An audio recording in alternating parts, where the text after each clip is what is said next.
do some of the preliminary. I would like to see the audience while I'm presenting, because it's not going to be me presenting and y'all listening. Y'all are going to be interactive. So I want everybody to just raise their hands whenever they have something to ask, and we will go from there. Now, where is Prasita? Prasita. Yes, ma'am. Yes, I would like my green to come up when it is 20 minutes, 25, yellow, and red at 30. Okay. Thank you. Yeah. Thank you. So let's start. Now, what can everybody tell me about rhetoric devices in speeches? Can I have a small round robin? So I will go with our Toastmaster today, Hema, who was conducting one today. What do you think rhetoric device is? I think rhetorical devices are some words or phrases or part of sentences or quotes or anything which embellish our speech. That is, they adorn our speech, and it improves the quality of the content of the speech. And I feel it helps us to enhance the emotions. That is, the speaker wants to, what the speaker wants to convey to the audience. It enhances the emotions also, the rhetorical devices. And some, there are some that is similes, metaphors, alliterations, and the like. Okay, that is very true. Now, Toastmaster Sangeeta, do you have anything to add to Toastmaster Hema's words? Thank you for the opportunity. I just would like to stick to Toastmaster Hema. It might be like anecdotes or personal experiences, or maybe conveying in a creative or funny manner. Yes, it is very, very true. Whatever Toastmaster Hema said is very true. It is how you work your language. Why is it so important to have a rhetorical device in your key? Inside, like, what do you say in Malayalam? Keeshayil vekkunna pole. You know, you should have so many of these rhetorical devices, and how will you get it without identifying them? Now, to tell you the truth, half an hour is not enough. I'm a literature student. I spent 1 year studying rhetorical devices. So it is not enough. So what I'm going to do today is just pick out there and here little bit of everything that you can identify and use in your speeches from today. If not in your speeches, you can identify it when someone else is using it. Now, when we were younger and we had English classes, the first rhetorical device that we heard was the word like. When you say someone is like a rose, she's so beautiful, and like a rose is a simile. So there you have the most simplest of rhetorical device, that is a simile. Okay. Next, just to get it a little bit way up, you will say, oh my God, that man is a machine. Look at him go. Okay. Here you have a metaphor. A metaphor is something that you take that person and put the quality into them. Here, the man and the machine. So you know how these things can be used in your speech. It is very, very plain and simple. Rhetorical devices generally come from Greeks, and all the words are sort of a pain to pronounce. So words like simile and metaphor, because we are used to it, it just comes. Now, don't think it is just the English language which has rhetorical device. Every language that we communicate in has a rhetorical device. Why? Because it is not just the words. It is how we use the words. When you're a writer, how you write those words. When you are a speaker, how you deliver those words. So that is where it is so important. It is not just about annotations and idioms and quotes. It is the way you structure your whole speech. Shakespearean language is full of different types of rhetorical devices. You spend years studying what he meant in this, what is he comparing this to, what is the meaning behind these words. Those are the things that rhetorical devices are all for. But can you go out into the speech and to be or not to be is the question. You can't do that.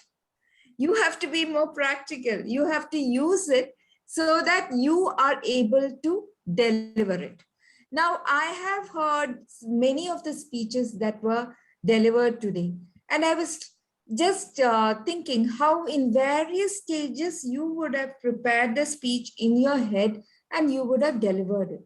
But what if you can actually find there are ways to incorporate a little something, a little tweak in all your speeches? So that is what we are here for. Okay, so we have done similes and metaphors. Have you all heard of the word anaphora? Anybody? Anaphora? It's a repetition of a word or expression at the beginning of successive phrases, clauses, sentences.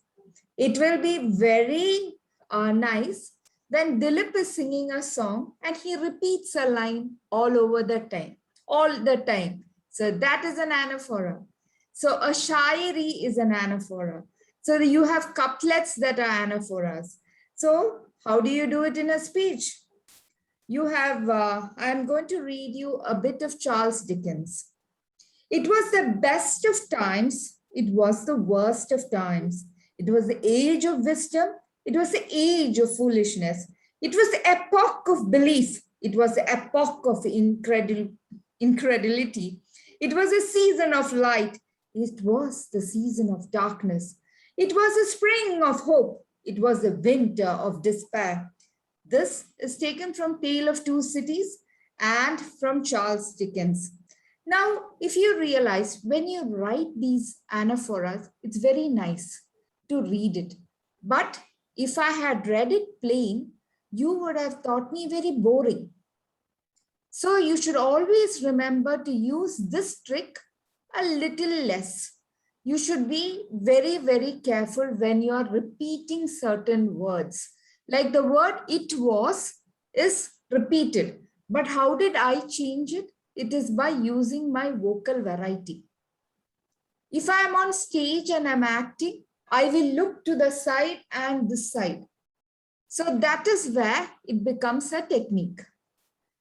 Okay, everybody understood? Can I have a thumbs up? Okay, so next we go to a very popular thing called alliteration. Now, if you do alliteration, everybody is like, oh my God, you have done such a good speech. And it is very easy for you to understand what alliteration is, because when we were kids, people tell you, say, Betty put some butter, the butter was bitter, the bitter better. Make the better butter bitter by adding some better butter to it, or something like that. Or it could be Peter Piper pickled a peck of pickled pepper. So what is the thing? The consonants, the repetition of consonants in the words. The first letter is being repeated and the sound is being repeated. That is an alliteration. So when you're using alliterations like wool and woody, the W, so it sounds like suddenly everybody is like imagining, and it sounds very good on your ears. It's not a cacophony.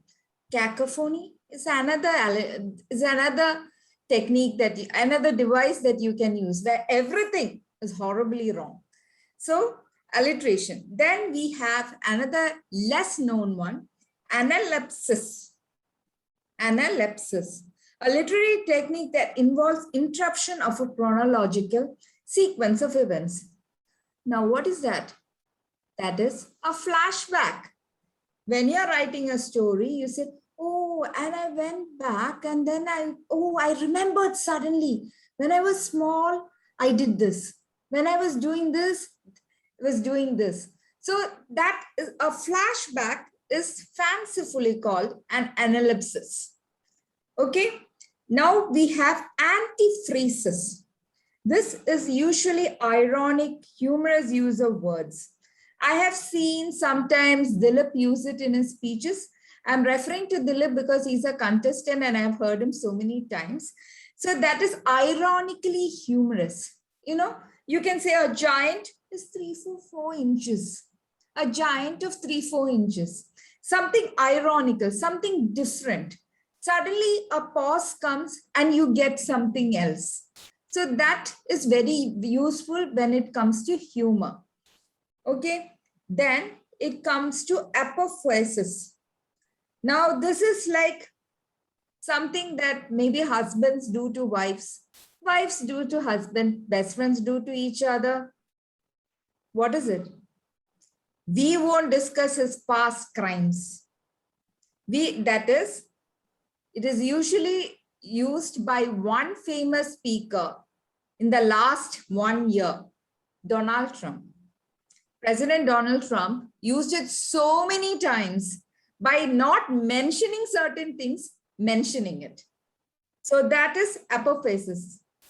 That is when you want to say, oh, I'm not going to tell you of what you did when you spilled the milk that time. Okay, but you know how we have technically brought that in. Now, Shakespeare is very famous for it. Suddenly, one of the characters will come and say, I'm not going to say this is what happened when that man was talking to your wife. So techniques like this can be used. So is everybody happy with it?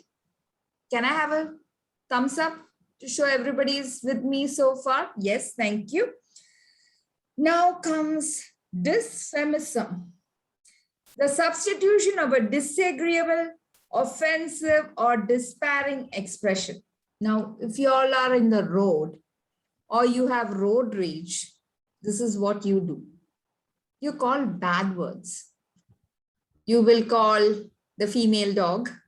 You will call a whole lot of expletives that are actually dysfemisms because that person is not that, but you have bought a negative, you have made a negative word and put it on, label that person. So it is used. Now, this is usually used in the speech when you want to talk very ironically. Like, I am not such a person, you know, I have small intellect, I'm very old. When you're talking about that of yourself, you're actually degrading yourself. So that technique is called dysfemism. As you can see, the Greek in me is not up to the mark today. Epistrophe. Epistrophe is the next word. Repetition of a word or expression at the end of a successive phrase. Clauses, sentences, or verses, especially for the poetic effect.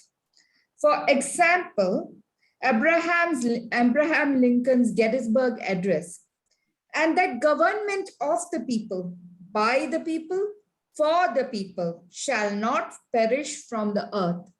So the play is on the people, how it is being repeated. We saw how the first part of the sentence being repeated is called something else. Now it is the second part of the sentence being called something else. It's called an epistrophe.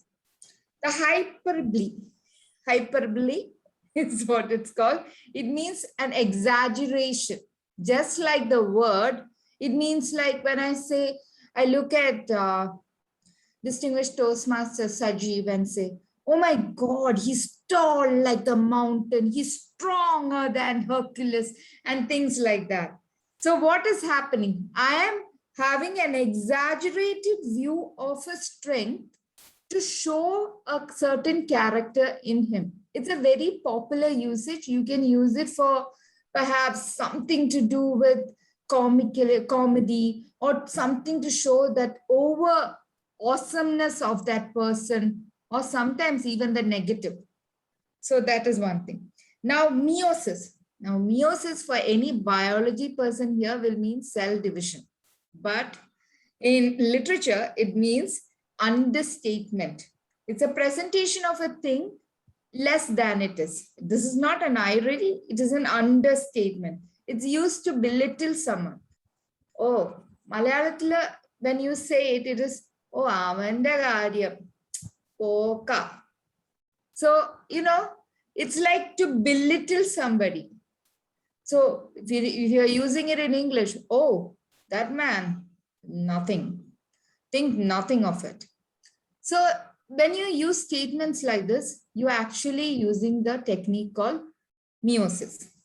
Now, oxymoron. Oxymoron is very, very popular. I don't know whether it's because of the way you say it or whether it's easy to say compared to the other words. It's a combination of contradictory or incongruous words.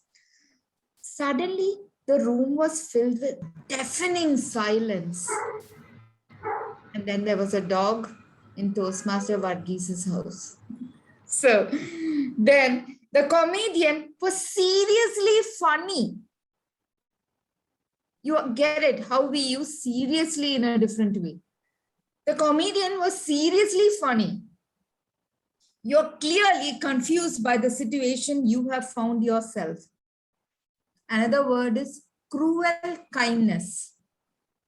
The play is in the words. So this is where Toastmaster Hema said, you know how you have to use, the words are used in a different way. So this is one of the ways that you can use it. That's an oxymoron. One second, I think somebody, yeah. Syllabus. The use of a word in the same grammatical relation of two adjacent words in the context with one literal and the other metaphorical in sense. That means one is literally the sense and the second one is like something. For instance, you say, she exercises to keep healthy and I exercise to lose weight. You understood? Both the word is exercise, but it's used one to mean healthy and one to say to lose weight. So the word is like, if you say, she blew my nose and then she blew my mind. The word blew. Okay? She blew my nose and she blew my mind. The word blew is repeated and it means different things. Liots. How funny is that word? Liots. It's an understatement which is good. Okay? For instance, somebody asks somebody here, Roshni, how Dilip sings, and he says, not a bad singer. He's good. So not a bad singer, that means he's not belittling. It's actually raising the person. But you have used the word bad to say he's good. Understood? So these are things, if you notice, that we all use in our usual life, but we never realize it. So next time you use any of this, you just think, it has some Greek. Somebody has sat there and thought of all these words, okay, and put some very difficult names for it. So the next one I just included because I like the word. It's called zugma. Because the use of a word to modify or govern two or more words, usually in such a manner that it applies to each in a different sense or makes sense with the only one. She opened the door and her heart to the homeless boy. So open the door, that is, she opened it, and literally saying the heart is also opened. So that is an emotional state. So that is what it means. It's called zugma. So these are 15 rhetorical devices that I've covered here in this space. I hope you all can actually link with some of them and actually take the pains of actually Googling and finding out different ways of doing it and more rhetorical devices. So after all that Greek, my tongue is in a twist. So there are some rules to remember. Please be mindful of the audience. If your audience don't understand what you're talking about when you're trying to include all this in your script, it is not worth it. So remember, if you're a writer, remember your audience. And as a speaker, definitely remember you're on stage in front of an audience. Some of the rhetorical devices, when you are acting it out, you can make out what it is. Like certain oxymorons or something, deafening silence. and all those kind of words, when you're acting it out, you can make out the meaning. But balance it in such a pragmatic way that people actually understand what you're saying.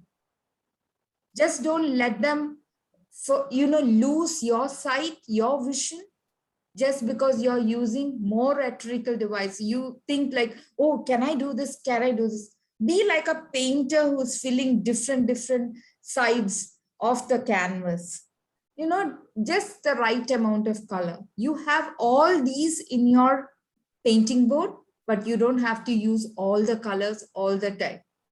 So with that said, have a balance and seriously have fun.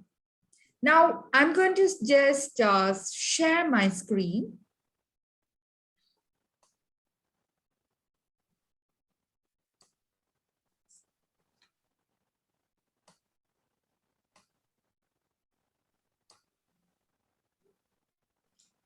Can you all see my screen? Yes. Yes. Yeah.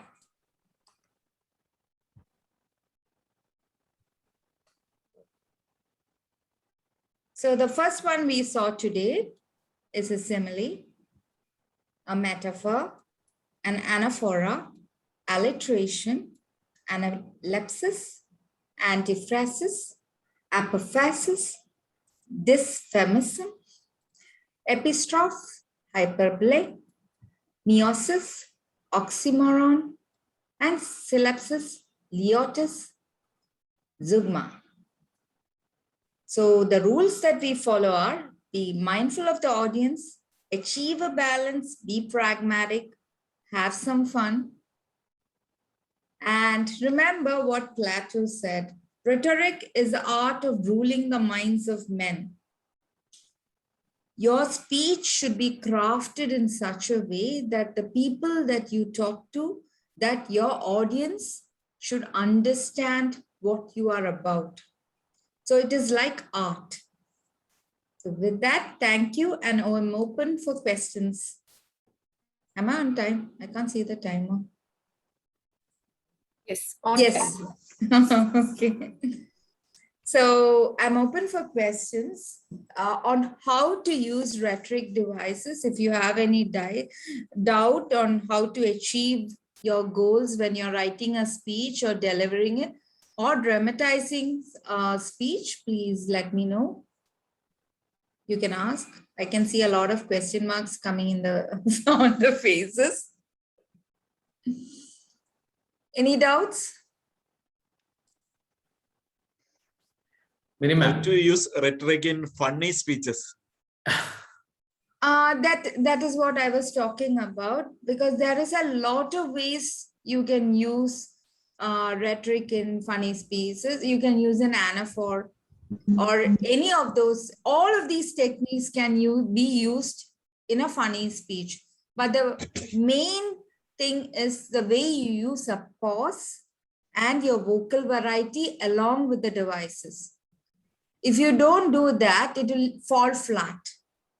All these, especially in a funny speech, you have to take the pause and then say it. So then when you deliver a speech, it will be more effective. So vocal variety and pause in combination with one of the devices will help you. Especially if you want to say, oh, he's so nice. But see, the way I'm acting it out. He's so good. So it's a way I'm acting it out. Otherwise, I have used an anaphor, but otherwise, oh, he's so nice, he's so good. It doesn't make, the device is there, but the delivery in a speech makes a huge difference. When you're writing something, if you're a novelist, you like to write a short story, you can again use these devices in how you present your ideas. Because in the paper, it is you can craft it a little differently when you're writing a speech. And in drama, it is different. Poetry, of course, the rhythm is more important in most poetry. Of course, there is a cacophony coming in some poetry also. In some of the songs, you have derogatory words being used. So that is also a device. like every song has some form of device being used, because there's repetition of words, there's repetition of consonants. So you are actually understanding and listening to a whole lot more without having labeled them.